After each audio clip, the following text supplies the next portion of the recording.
Ayaw nyo lumabas! Susunugin ko ang bahay ninyo!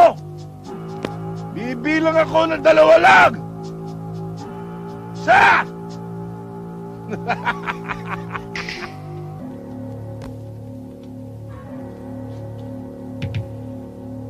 Ang mga tao rito ay namumuhay ng tahimik. Ayaw nila ng gulo. Gascon! Alam mo bang ako lang matapag dito? Lahat na nagkakapangalan dito, pinapatay ko! Alam kong matapang ka. Pero sumuko ka na. Eh kung hindi ako sumuko, Huwag mo na akong takutin, Kadyo. Dati na akong takot. At huwag mong hintayin nervyusin ako. Pag ako ninervyos, tatapatan ko ng balang tapang mo. ganon ha? Yeah!